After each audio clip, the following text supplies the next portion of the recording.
Buenas noches, bienvenidos al banquillo, gracias por acompañarnos en esta entrega de hoy que vamos a hablar de economía y finanzas con expertos que nos pondrán con sus puntos de vista al tanto de lo que nos espera en esta administración que recién ha tomado el control del país este martes 27.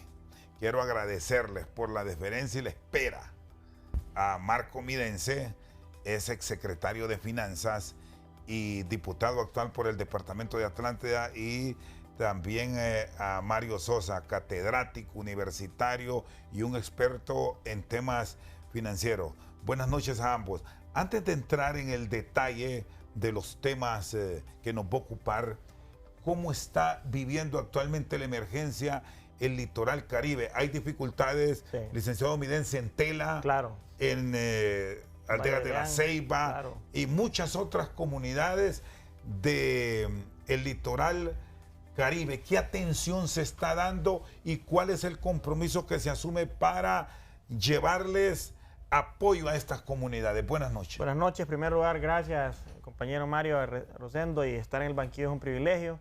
Lamentamos, en efecto, que esta temporal está causando desastres, especialmente en la zona atlántica. El día de ayer y hoy estamos en comunicación con el alcalde de Tela, Ricardo Cáliz. Me dice que han desbordado varios lugares de la localidad, en la casco urbano de Tela. En el Valle de Leán tenemos un problema severo, en Arizona, en Esparta. Siento que seguimos con lo mismo. Esto no es una emergencia, esto es algo recurrente ya. Tenemos el cambio climático, somos el país posiblemente de los más vulnerables del mundo y Centroamérica, obviamente, y todavía las autoridades del pasado no tomaron medidas de precaución, ni horas de mitigación, ni infraestructura para poder atender. Así que yo hago un llamado a las autoridades de Copeco, mi solidaridad con los alcaldes. Mañana me estoy trasladando físicamente allá para inspeccionar y ver de qué manera podemos apoyar, pero es algo pues muy lamentable. No había luz eléctrica en el sector Palmero de Tela ayer en la noche. Yo estoy bastante preocupado que no tomemos acciones prontas, y obviamente los pasos, ya de por sí la CA3 está destruida totalmente, y tenemos entonces baches, tenemos estas lluvias que vienen a afectar más la poca infraestructura vial que tenemos en la zona. Así es que gracias por esto, la solidaridad, y estaremos esperando que en este próximo gobierno podamos implementar medidas de mitigación. Bueno, y es que aquí es una acción de inmediato la que se requiere. ¿Qué le han comunicado los alcaldes? ¿Hay recursos? Porque algunas municipalidades se quedaron pendientes con los desembolsos de las transferencias, y no de este año, es del 2025. Es una preocupación, específicamente en Tela, que hablaba hoy con el alcalde hace poco. Me manifestaba que en efecto tiene que buscar algunos recursos. Yo hice algunas llamadas, espero que podamos continuar con esto para poder darle agilidad a las transferencias.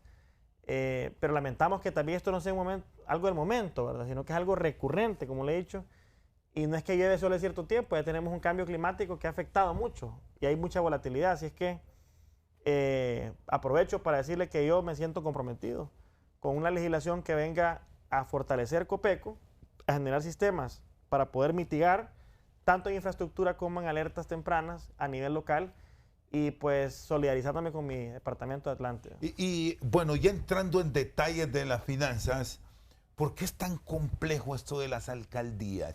Que esto, usted habla de recurrente, eso le pasa a muchas alcaldías que dicen que sus fondos nunca le llegan a tiempo, que aun y cuando se tenga la liquidación o todos los procesos que requieren, no sé si es por color político o cómo lo manejan.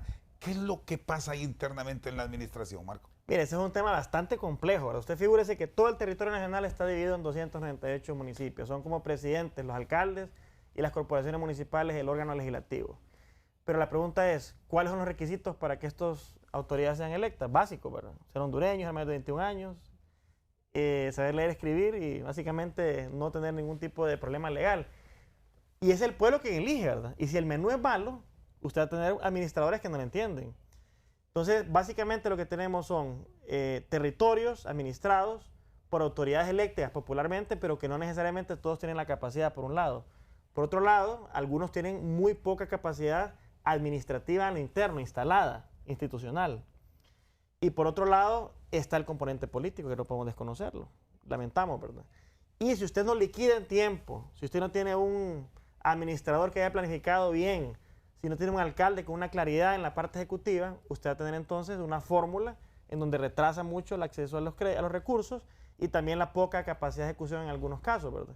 Por eso es importante estas escuelitas que yo siempre he manifestado que en servicio civil deben darse un mínimo de contenido para que los alcaldes y regidores sepan su función y que también haya una capacidad instalada institucional fuerte, porque el que sufre es el ciudadano, el usuario, el vecino del municipio. Y esto no solamente es en la alcaldía, siendo esto a nivel de la administración central del Estado, ¿verdad? ¿Cómo podemos mejorar la eficiencia? Y esto pasa porque las personas que están ahí tienen que tener idoneidad en el cargo, tienen que tener la capacidad. Y eso es un poquito lo que pues yo creo que genera bastantes problemáticas, pero esperemos que esto se resuelva porque, y con esto cierro mi primera participación, el modelo que el presidente ha definido es totalmente descentralizado. Es poder empoderar las alcaldías. Entonces, si tenés una capacidad poca instalada a nivel institucional de la alcaldía, vas a tener una pobre ejecución. Por eso es que hay que acelerar estos temas y que también sea con transparencia. Bueno, y aquí otro elemento, el tema de las mancomunidades. Pueden ayudar mucho en el tema de la orientación y en el respaldo a esas alcaldías pequeñas a que lo hagan rápido y le apoyen. Y ojo, los gobernadores también. Y si no están dando el resultado, ahí tiene presidente Afura un proceso a seguir para desaparecer esa figura que en realidad no sirve para nada. Mario, buenas noches, bienvenido. Hablando de eso, reducción de personal se ha planteado por el gobierno y de instituciones públicas de 113 a 76, ahorrar un promedio de 15.000 millones de lempiras. ¿Eso es realizable con los estudios que ustedes realizan en la academia? Sí, mire, bueno, pues buenas noches, licenciado Rosendo, y igual buenas noches al diputado Vidense, ¿verdad? Es importante valorar esto, porque recuerde que en este caso, ¿verdad? El presupuesto todavía ni siquiera ha llegado a ser debatido en el Congreso Nacional para este año, en primer lugar, ¿verdad? Y reducir, en este caso, estos entes estatales, conlleva también inversión, ¿verdad? Porque recuerde que ¿dónde va a usted sacar prestaciones, ¿verdad? O pagos que se les tiene que hacer a todos estos funcionarios, ¿verdad? Que están dentro de estos entes estatales y lógicamente pues tendrían que ser, ¿verdad? Cancelados.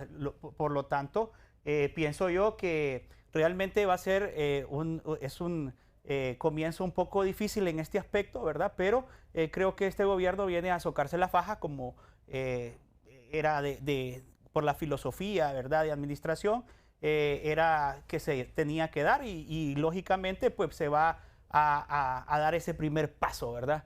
A poder amarrarse bien los pantalones, a socarse bien la faja, porque realmente recuerde que está tomando un país, en este caso, totalmente endeudado, ¿verdad? Y se tiene que pagar esa deuda.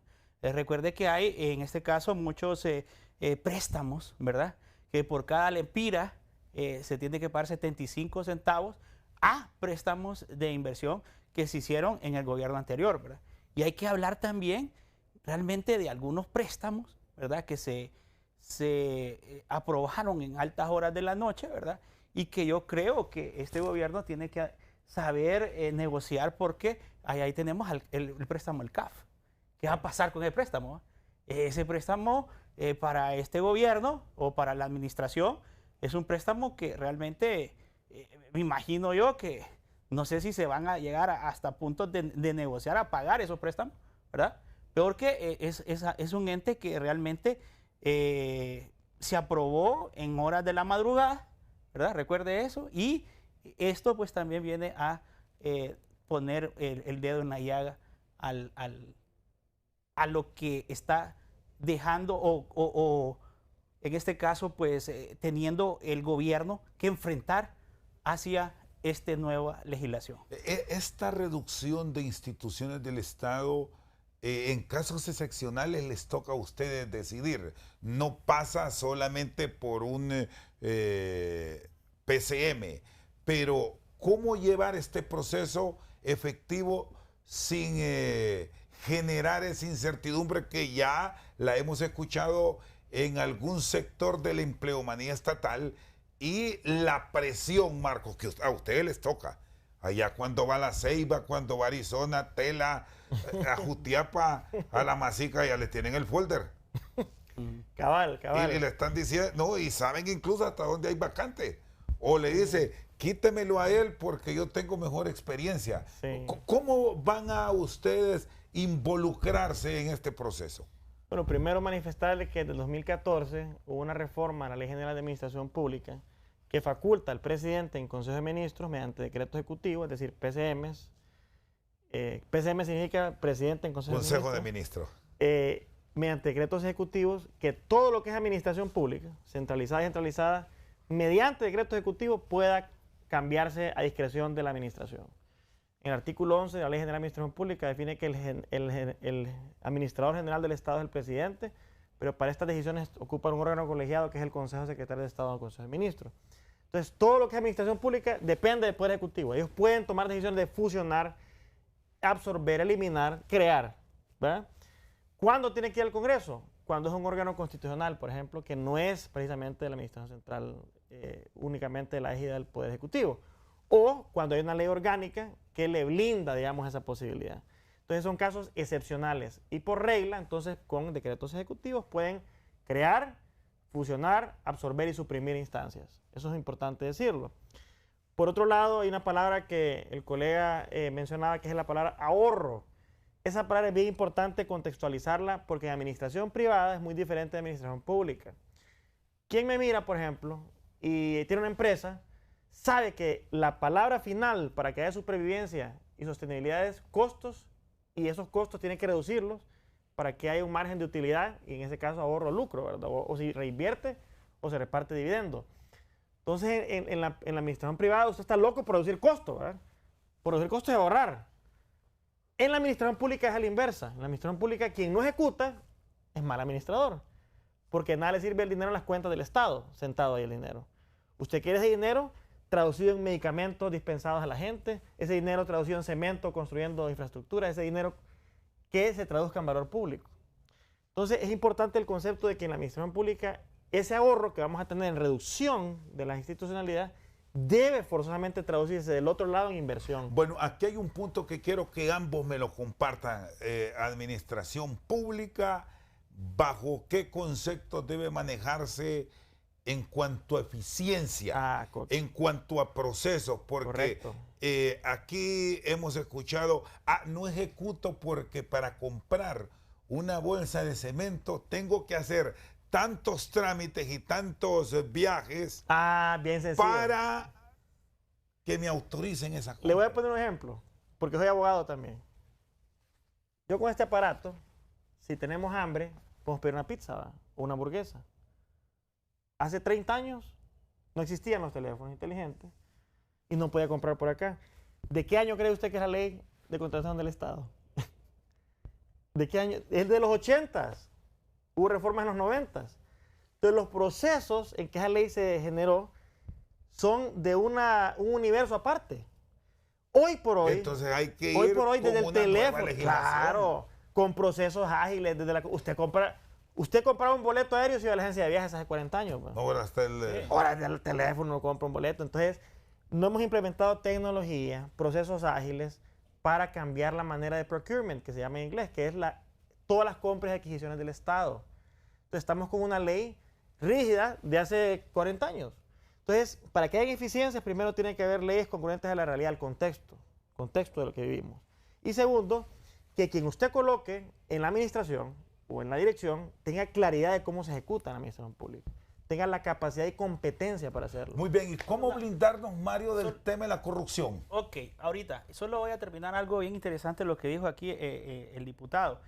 Utilizó, en este caso, costos reales para la inversión, en este caso del Estado. Cemento, ¿verdad? Medicina. Pero, ¿qué pasa en el Estado también? Y es lo que, por eso es la reducción, ¿verdad? De ese ente estatal, de todos los entes estatales, porque toda el presupuesto de los entes estatales se va a la partida 10.000, ¿verdad? Aquella partida que va a costos para capital humano, ¿verdad? Entonces, lastimosamente, ahí es donde se va el Solo explíquenles presupuesto. que es que el 10.000 es para personal permanente, no permanente. Ah, Es sí, para y contratación está de personas, igual, ¿no? está el 11.000 y Sí. están los demás, ¿verdad? Pero lo importante es que ese gasto, como usted lo menciona, vaya para ese tipo de partidas. Y que hayan criterios, porque el problema también es la discrecionalidad. Mira, lo pongo un ejemplo. Yo cuando fui ministro me daba risa porque miraba cientos de miles de modificaciones presupuestarias. Modificación presupuestaria. Y modifico aquí, modifico. ¿Qué significa cuando usted modifica tanto un presupuesto? Que no planificó. ¿Planificó? Agarran como changoneta. Tapando baches. Claro. Sí, lógico. Lo agarra de changoneta, el POA. Ay, ¿qué es eso? Llenar el formato del año pasado. Llenar, van así. Entonces, en el ciclo presupuestario muchas veces, la demanda social, lo realmente que necesita la gente no se traduce en lo que ofrece el Estado. Y eso es importante que entonces planifiquemos dónde vamos. Que la manera en que se ejecute, creo que lo decía en otro momento, no solamente usted tenga legitimidad en una institución, que no solo tenga en papel todo un orden, el organigrama, no, que sea también, haya funcionalidad. Porque si usted no tiene funcionalidad, usted no ejecuta, usted no entrega a la gente y no se percibe a lo público. ¿Me entiende? Entonces ahí es cuando tiene elefante blanco, ¿verdad? Que tiene mucha institucionalidad y poca ejecución para la gente. Bueno, voy a la pausa. No tenemos presupuesto. Me va a explicar después de la pausa, Mario. Dándonos esta oportunidad, ¿cómo deben entonces ordenar desde el punto de vista de la academia ese presupuesto? Porque estamos con el ejercicio fiscal del 2025. Ya volvemos. Seguimos esta noche al banquillo. Mario Sosa tenía pendiente el tema de la corrupción, que nos dicen, aquí los procesos son así porque si vamos con compras directas, con ejecuciones rápidas, siempre está esa duda. Y sumado el tema presupuestario.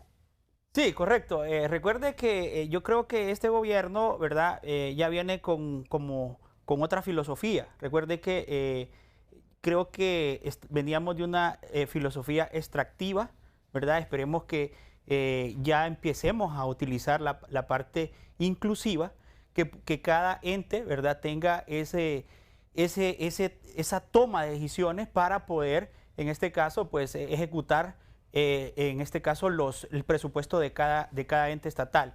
Es importante mencionarlo porque acuérdese que la corrupción es un tema muy amplio, ¿verdad?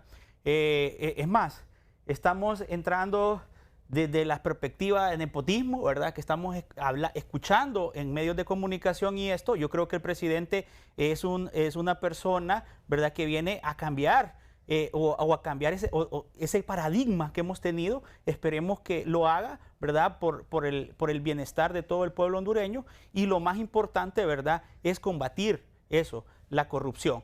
Recuerde que en este caso, pues el gobierno tiene fondos y esos fondos tienen que ir, ¿verdad?, a las diferentes entes estatales para poder ejecutar esos presupuestos, esos proyectos más que todo, ¿verdad?, que se puedan ejecutar y que podamos ver ese crecimiento ya no de 3, 4%. Empecemos a ver un crecimiento en Honduras, ¿verdad?, ya de un 6%, que podamos valorar, ¿verdad?, todos esos aspectos que realmente se necesitan en nuestro país, ¿verdad? Se necesitan porque, recuerde, y lo que comentaban, ¿verdad? El problema desde factores ambientales que estamos viviendo en este momento, que podamos seguir viviendo, ¿verdad? El cambio climático. Recordemos que venimos de un año con un cambio climático muy interesante porque nos dio esa exportación de café, ¿verdad? Que fue muy importante para cerrar el año pasado con la exportación de café, ¿verdad?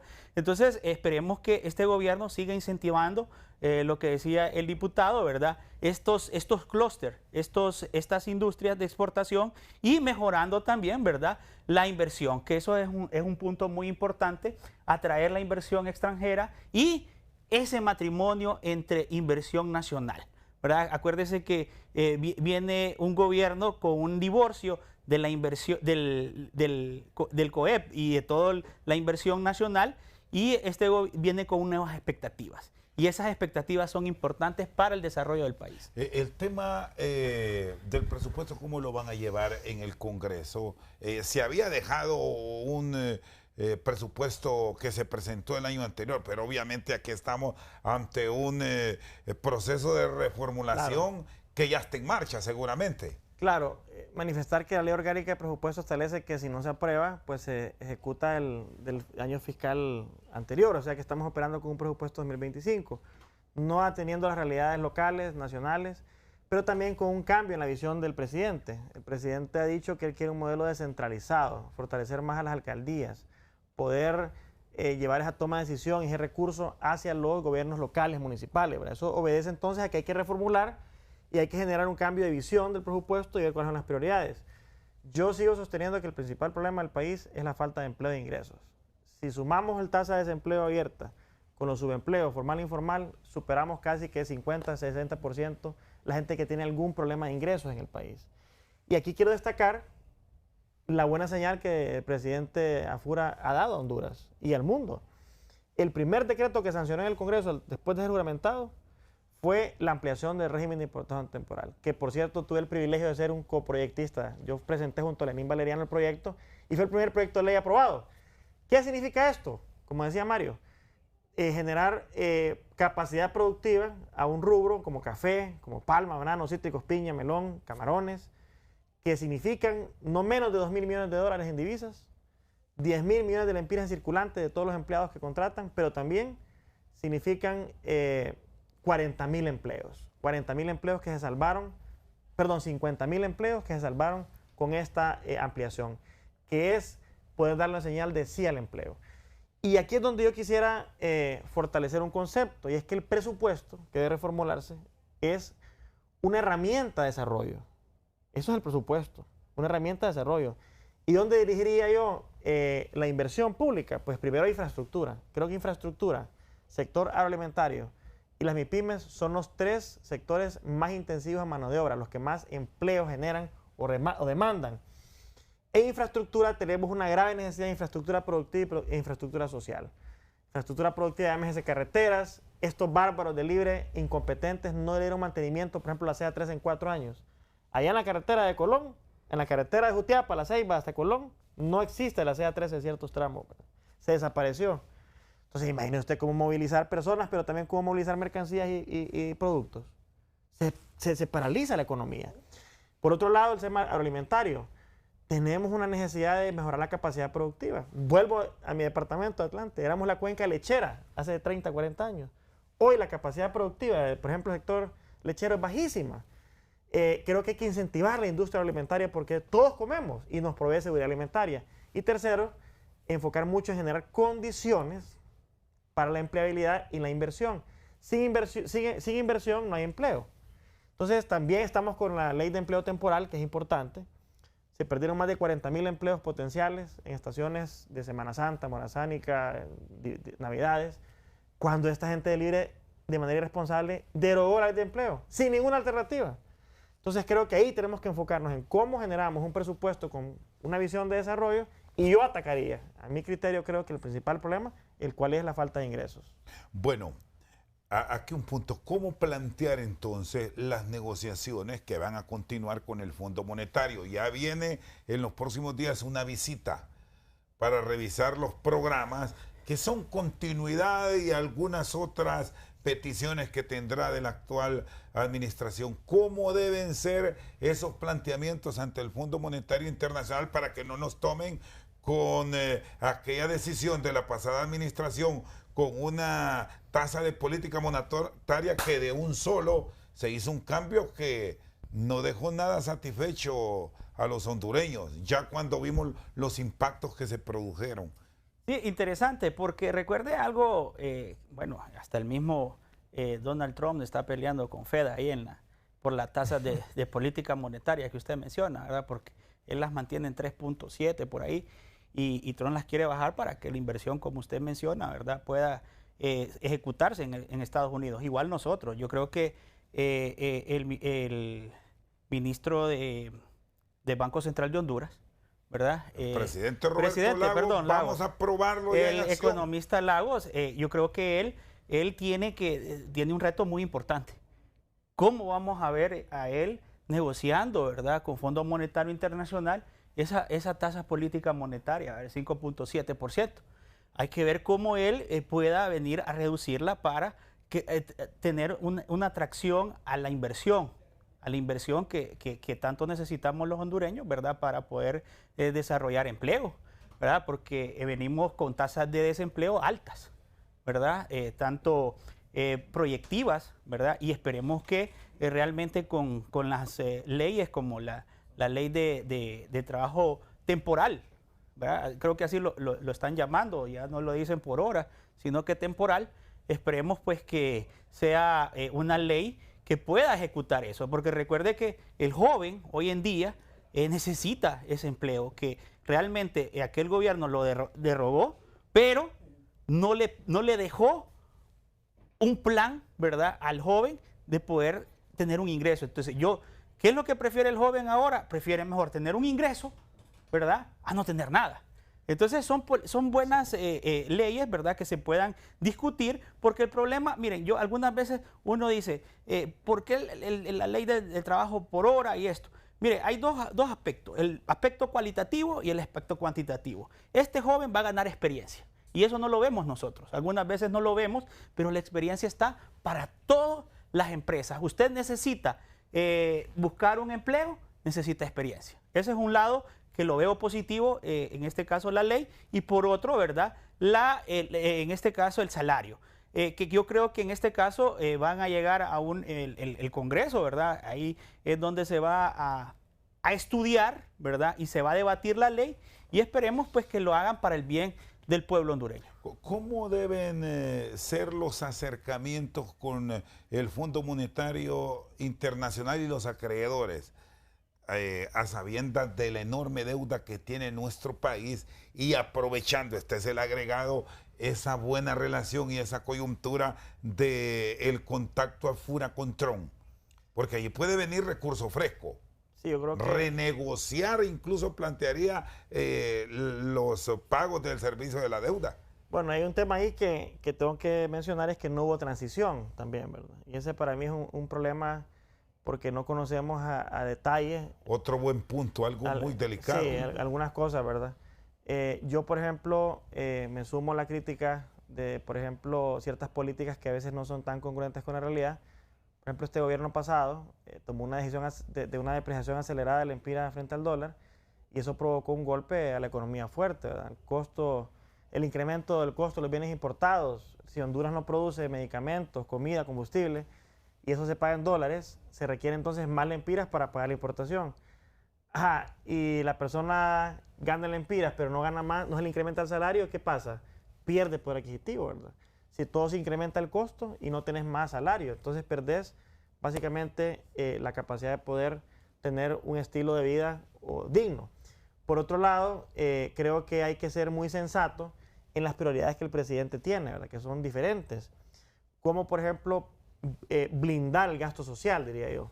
La inversión que tenemos que generar dirigida, por ejemplo, a sectores vulnerables, que es cierto que existen, pues que no se han podido salir del umbral de la pobreza extrema, la pobreza relativa, ¿verdad?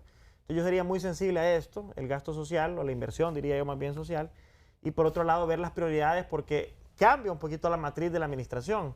Cuando usted tiene una visión descentralizada, usted genera una visión diferente, pues, y entonces tiene que atender a cómo fortalecer, digamos, los gobiernos locales, las mancomunidades y la dinámica y la lógica territorial.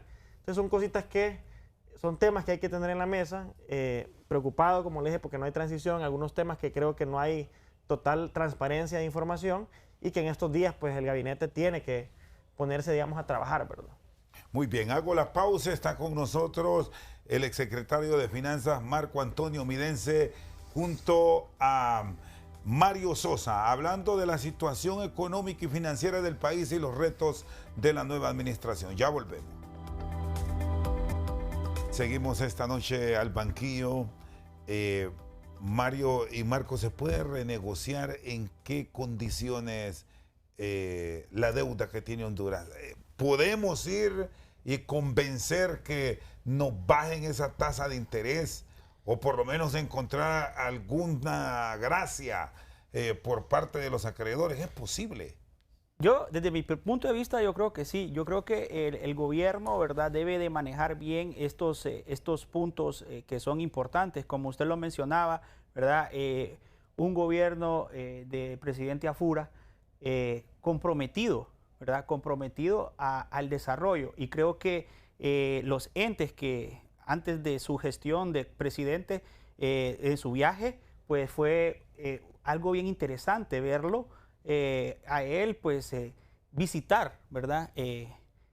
Banco Mundial, BID, y eso, pues, da una buena cara hacia Honduras.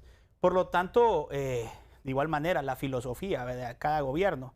Recuerde que venimos con una filosofía totalmente social, que se enfocó más en subsidios, ¿verdad? Y creo que este gobierno, para poder, en este caso, negociar la parte de la deuda, me imagino yo que va a empezar a quitar estos tipos de subsidios, ¿verdad? Hay un subsidio energético que de igual manera creo que debe ser analizado. No sé si el presidente Afura lo va a manejar o lo va a derogar, porque cuánto, o el problema que tiene el ENE, ¿de dónde va, en este caso, a tener esos recursos para poder salvar la institución? ¿Verdad? Creo que ahí están los transportistas, están nerviosos también por ahí, por el subsidio del transporte, ¿verdad? Entonces, para mí, como dice el diputado, ¿verdad?, midense, van a tener que ver cómo está realmente el Estado. Para mí, los primeros 100 días de gobierno, me imagino que van a presentar, ¿verdad?, cómo encontraron realmente la casa, ¿verdad?, para poder, en este caso, pues, empezar a tener una visión país. Para mí eso es muy importante. Bueno, volvemos al CIADI. Sí. ¿Qué provecho le podemos sacar? Porque esto es abrir las puertas a la inversión con garantía en eventual conflicto, pero no en Honduras, porque hay sus dudas siempre del inversionista, sino con arbitraje internacional, Marcos.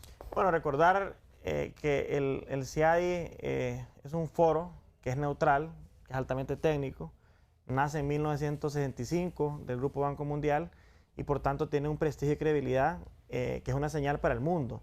¿Qué señal? Que en Honduras estamos listos para traer inversión extranjera, que estamos listos para tener reglas claras y que estamos listos para que en caso de disputa haya un árbitro que sea técnico y que sea neutral, que no vaya a tener abusos la empresa que venga a invertir al país. Entonces, creo que el presidente Afura, al momento de firmar la reincorporación al CIADI, al momento de sancionar el decreto de ampliación del RIT que he mencionado en el Congreso Nacional, las señales son: quiero inversión, quiero proteger empleos. Por un lado, con la sanción salvaron 50,000 empleos con esa legislación, de los que son empleados de las industrias exportadoras de café, melón, banano, piña, palma, camarón, cítricos, etc. Y por otro lado, estamos diciéndole a la inversión extranjera: vengan a Honduras, que es un país abierto con reglas claras. Entonces creo que es una buenísima señal. Por otro lado, yo manifiesto y reitero de que al tema de las negociaciones tenemos que ir siempre con sensibilidad humana, con un sentido también del contexto local. Muchas veces las multilaterales traen números y parámetros diseñados en Washington, ¿verdad?, en una oficina con aire acondicionado, con expertos que posiblemente ni conozcan el territorio. No podemos permitir tampoco que haya una disasociación entre la realidad y el papel.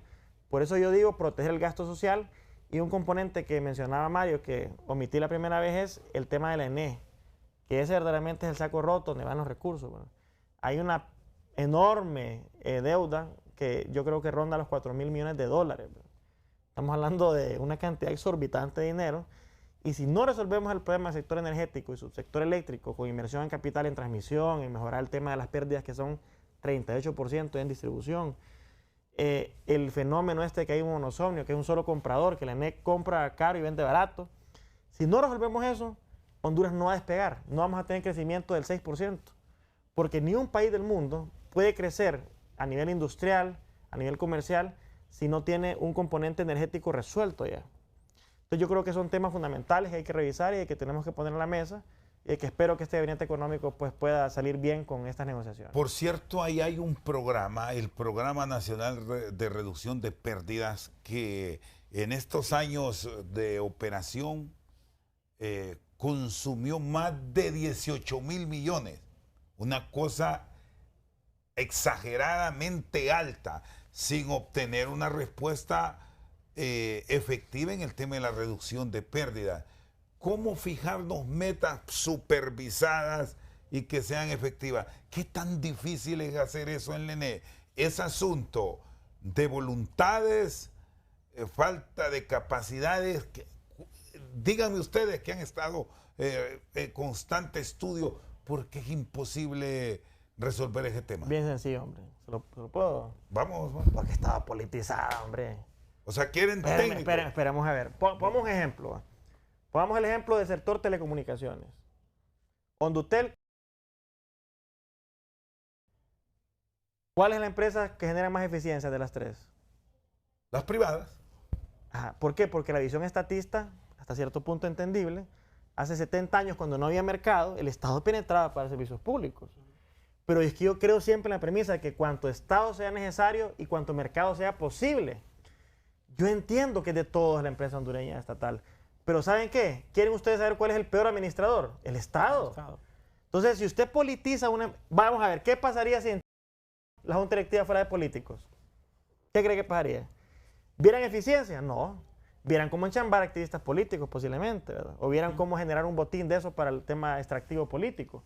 Entonces, cuando usted politiza, y yo soy político, quiero aclararlo, ¿verdad? Pero usted tiene que buscar políticos con criterio técnico y gerencial también. Entonces, en el caso, perdón, Mario, solo un momentito. Totalmente. Sí, solo un momentito. Pero también no podemos satanizar, ¿verdad? Que puede tener eficiencia la parte pública. Podemos ver ejemplos como Singapur, por ejemplo, que maneja las grandes cantidades o las empresas más fuertes de Singapur las maneja el gobierno. Entonces, nosotros también tenemos que empezar a administrar bien nuestros funcionarios competentes, correcto. Totalmente, como dice usted, técnicos, ¿verdad? Y que tengan las capacidades gerenciales. Porque aquí hay un punto. Los políticos, ustedes, están claros y conscientes que no deben ir con una presión que es que quiero aquí a esta persona o al otro solo por satisfacer al activista. Mire, yo primero defiendo mi partido nacional. Soy líder del Partido Nacional en Atlántida, obviamente soy diputado por un partido que me llevó ahí y ahora soy diputado del país, ¿verdad? Del departamento. Pero en estos puestos hay que tener 4 componentes. Uno tiene que comulgar filosófica y políticamente con la visión del país y el presidente y tener capacidad técnica y gerencial. Si usted no pone ahí, no importa lo que usted sea, si es muy honesto, pero si no es capaz, no va a poder llevar a cabo la tarea. Entonces esto es como tener una mezcla entre lo que he dicho que es legitimidad y funcionalidad. Totalmente. Tener gente capaz y que sea con visión de poder desarrollar. Entonces el ENE, por ejemplo, en los 80 era una empresa totalmente lucrativa. ¿Pero por qué? Porque se miraba cierta parte técnica con técnicos. Yo a lo que voy es que tampoco quiero satanizar el modelo estatista, ¿verdad? Si usted tiene funcionarios competentes, va a ser un buen modelo. Pero en Honduras los políticos estamos a deber, estamos en deuda. Y eso es un tema que tenemos que mejorar con una ley de servicio civil. Diputado, hay algo bien interesante. Si ustedes hacen un buen gobierno y administran bien el Estado, es muy probable que ustedes sigan el gobierno. No, entonces el problema en este caso de Honduras es que cuando existe la buena administración y pasa a otro gobierno y la mala administración, es ahí donde empiezan a caer estos entes estatales del gobierno, porque son mal administrados. Pero si ustedes administran bien la institucionalidad, para mí van a seguir en el poder, ¿verdad? Y eso les van a dar esa garantía del pueblo hondureño que ustedes puedan administrar los bienes del Estado. 100%. Y quiero señalar algo que usted dijo y que papi o el presidente de FURA es austero, pero ejecuta. Mire, por ejemplo, yo me acuerdo cuando era alcalde. Ahí se le miraba a las 3 de la mañana supervisando algo. Nunca inauguró nada, pero las obras se vieron y se ejecutaron y se sintió el valor público de las obras. Yo creo que la visión que papi tiene, desde el momento en que marca con austeridad su inicio, se ahorraron 30 millones de lempiras en la toma de posesión. Y el hombre no perdió tiempo en su discurso y firmó 3 decretos. Uno de ahorro con el dinero que van a hacer la venta de la nave del avión presidencial a salud y educación, el tema del modelo de la ampliación del RIT y el tema de salud, ¿verdad? Para dispensación de medicamentos y reducir mora quirúrgica. Entonces, empezó a trabajar. Y yo aquí lo que voy es que el reto que tienen los funcionarios públicos es seguir el ritmo a papi y tener esa visión también de ser eficientes.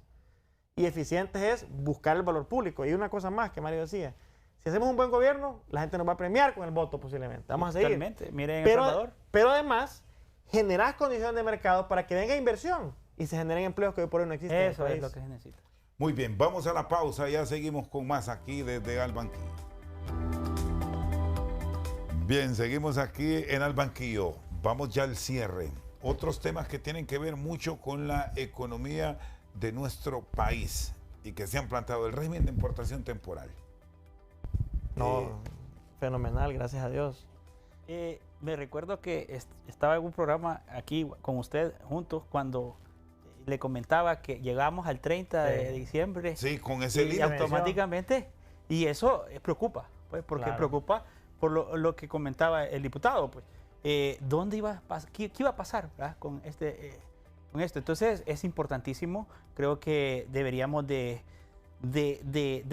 mandarlo o hacer un decreto que sea constante, ¿verdad? Porque eso no se puede parar, es como querer parar el comercio y lastimosamente pues Honduras necesita más bien, en vez de atrasarlo, lo necesita agilizar. No, yo quisiera sumarme a Mario, Chendo, en el sentido de que mi preocupación era bastante lo del RIT, porque yo, siendo de La Ceiba, mucha industria, banano, piña, palma, cítricos, dependen básicamente de que haya un régimen de importación temporal para hacer costo eficiente la inversión. Yo sé de empresas, por ejemplo, que tienen 250 empleados en La Ceiba, que si no tenían ese régimen extendido, se tenían que ir a otro país, a Ecuador o Guatemala, qué sé yo. Entonces, perdés competitividad de país por un lado. Por otro lado, en peligro 50.000 empleos, que son los que prácticamente Papi al sancionar ese decreto salva. Y me siento muy orgulloso porque, si bien es cierto, es mi primera reelección como diputado, jamás, nunca en el Congreso anterior yo presenté un proyecto de ley que se me fue a dictaminar y aprobado. Y ahorita me estrené presentando este proyecto de ley junto con el diputado Valeriano.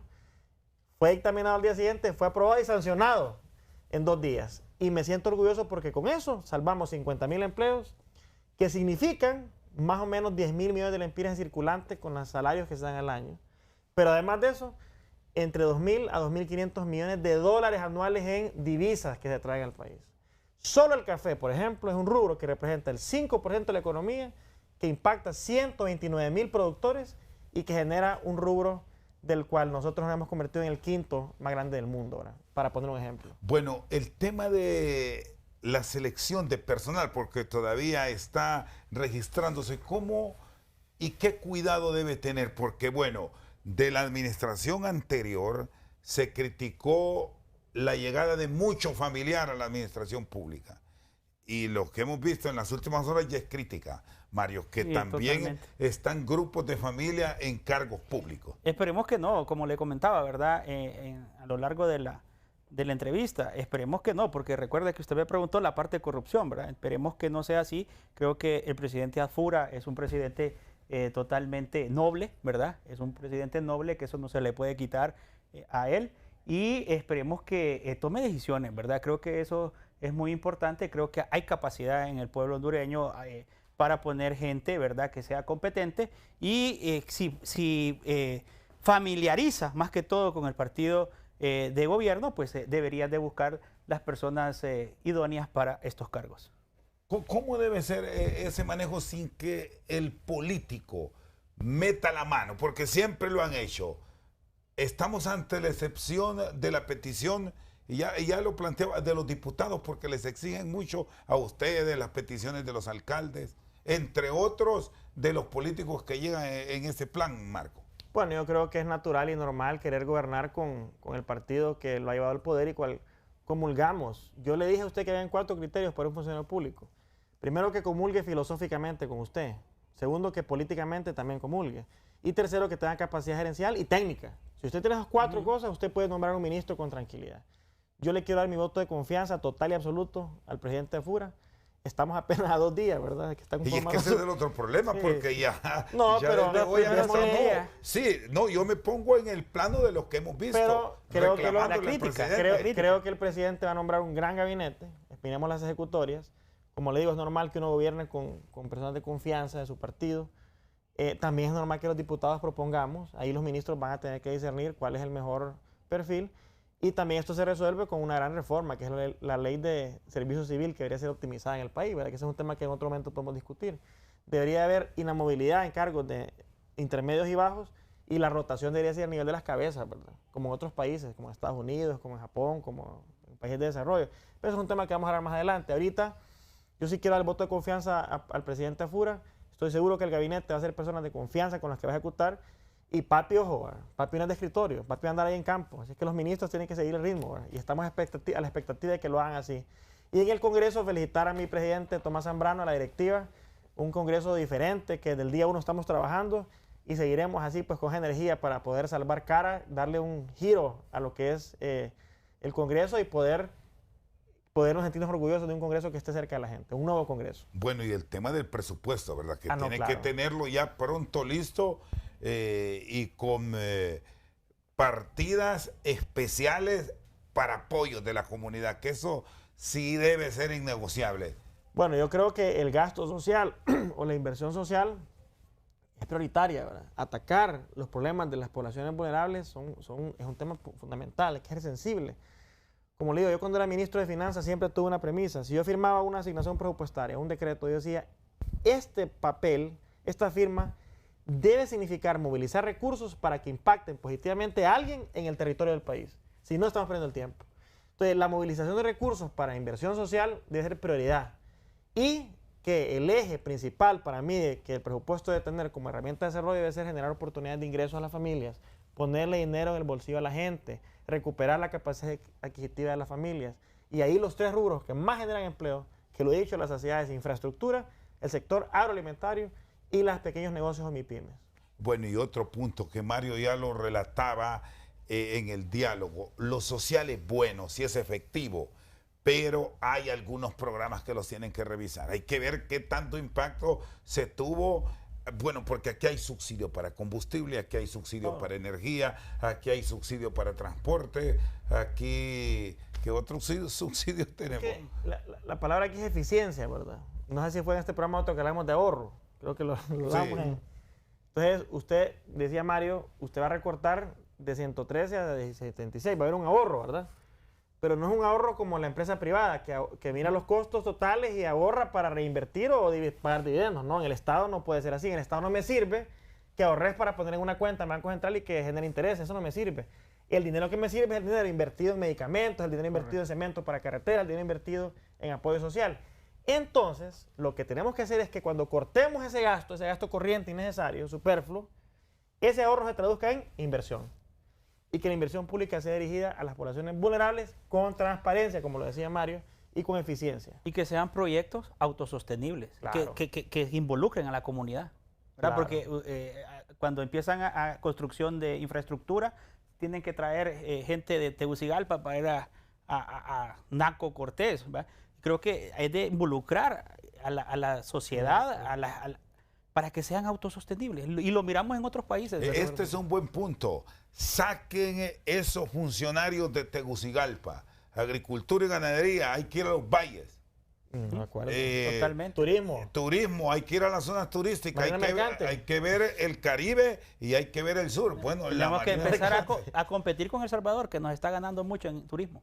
Ese es un buen punto. Sí. Ese es un buen punto y un gran reto. No, por eso yo quiero ser abanderado del corredor turístico que conecte toda la zona norte. Así es que son necesidades de infraestructura que genere empleo local, que genere competitividad para el país y que nos coloque en una posición donde podemos crecer, como dijo Mario, al 6% más arriba todavía.